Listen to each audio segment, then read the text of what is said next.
nama saya Christian Hirodirks dengan nomor induk mahasiswa 27023710003. Halo semuanya, namaku Kartika Sari Damayani dengan NIM 2702363102.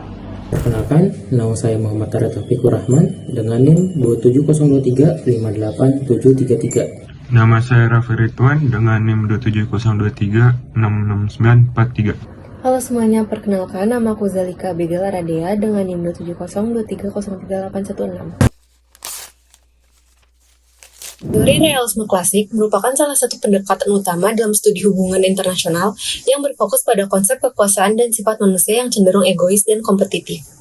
Intervensi Amerika Serikat di Irak pada tahun 2003 merupakan kasus yang paling kontroversial dan mendapat sorotan global karena tujuan utamanya adalah mengamankan kepentingan nasional Amerika Serikat, terutama stabilitas politik dan ekonomi di Timur Tengah.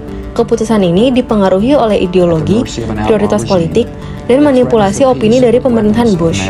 Dari perspektif realisme klasik, invasi ini diinterpretasikan sebagai upaya Amerika Serikat untuk menegaskan dominasinya dalam sistem internasional dengan menggunakan kekuatan militer untuk menanggapi ancaman yang dirasakan. Meskipun kontroversial dan tidak mendapat dukungan penuh dari PBB, invasi ini menunjukkan bagaimana negara-negara kuat dapat mengabaikan norma internasional demi mencapai tujuan yang strategis.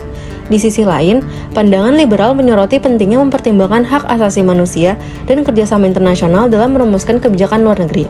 Sebagai alternatif terhadap pendekatan realisme yang seringkali mengutamakan kepentingan nasional di atas segalanya. Tragedi 9/11 yang meruntuhkan World Trade Center di New York membuat perubahan paradigma tentang keamanan dan ancaman nasional khususnya bagi Amerika. Tragedi ini digunakan Amerika untuk menyerang Irak dengan dalih terorisme internasional yang akan mengancam keamanan global. Kelompok neokonservatif Amerika telah merancang rencana untuk menggulingkan rezim Saddam Hussein dari tahun 1997 dengan dibentuknya Project for the New America atau PNAC. Sejak awal, PNAC selalu berusaha untuk memprovokasi pemerintah Amerika untuk menyerang Irak dan menggulingkan rezim Saddam Hussein. Tragedi 9/11 inilah menjadi peluang untuk kelompok neokonservatif ini untuk menyerang Irak.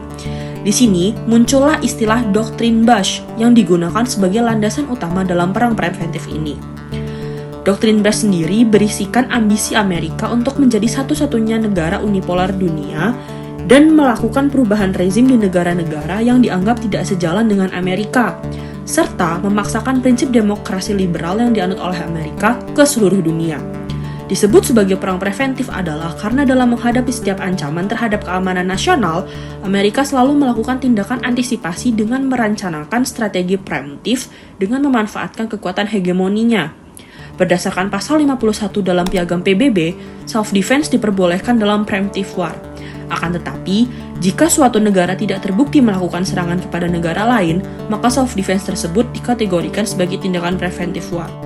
Dari intervensi Amerika terhadap Irak, mereka menunjukkan bahwa kekuatan militer mereka lah yang paling canggih dan unggul daripada negara lainnya, dan Amerika melihat Irak di bawah kepemimpinan Saddam Hussein sebagai ancaman yang sangat serius, dikarenakan mereka memiliki program senjata pembunuh massal.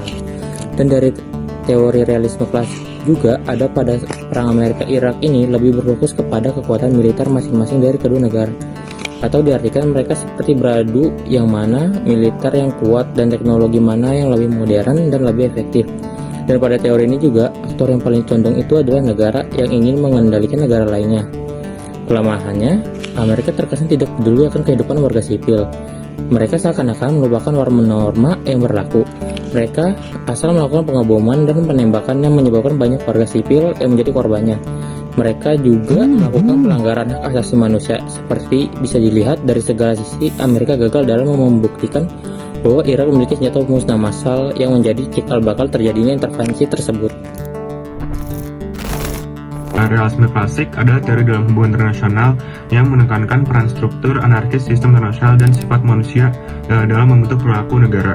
Teori ini menyatakan bahwa sistem internasional pada dasarnya anarkis, yang artinya tidak ada otoritas pusat untuk menegakkan aturan dan norma yang menyebabkan negara memprioritaskan kelangsungan hidup dan keamanan mereka. Konsep utama realisme klasik meliputi anarki, state sovereignty, power, human nature, dan security dilemma. Anarki mengacu pada tidak adanya otoritas pusat dalam sistem internasional. Kedaulatan negara menekankan bahwa negara adalah aktor utama dalam hubungan internasional yang bertindak berdasarkan kepentingan nasional mereka. Kekuasaan dipandang sebagai tujuan utama negara yang diperlukan untuk memastikan kelangsungan hidup mereka. Sifat manusia menurut realisme klasik pada dasarnya mementingkan diri sendiri dan mencari kekuasaan yang tercermin dalam perilaku negara. Dilema keamanan muncul ketika tindakan yang diambil oleh suatu negara untuk meningkatkan keamanannya menyebabkan peningkatan ketidakamanan di negara lain yang memicu perlombaan senjata atau konflik. Dari perspektif realis, motivasi utama Amerika Serikat untuk menginvasi Irak adalah pemeliharaan dan peningkatan keamanan dan kekuatannya. Intervensi tersebut dibenarkan oleh ancaman yang dirasakan dan yang ditimbulkan oleh dugaan kepemilikan weapon of mass destruction oleh Irak dan keinginan untuk menjaga potensi penggunaan senjata ini terhadap Amerika Serikat atau sekutunya.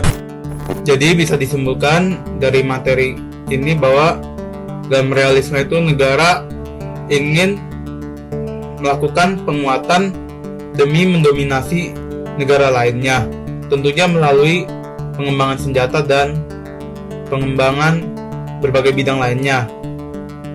Hal ini sering dijumpai dalam peristiwa kayak Perang Dunia II, dan tidak luput juga dari peristiwa Perang Dingin, di mana Uni Soviet dan Amerika Serikat tuh saling bersaing untuk memperebutkan pengaruhnya dan mencari sekutu sebanyak-banyaknya agar salah satu di antara kedua ini bisa berkuasa atas dunia. Dan kita tahu sendiri akhir Perang Dingin, Amerika Serikat berpeluang untuk mendominasi dunia ini melalui peristiwa 9/11, sehingga Amerika Serikat tuh merasa paling dominan gitu dan menyebarkan demokrasinya.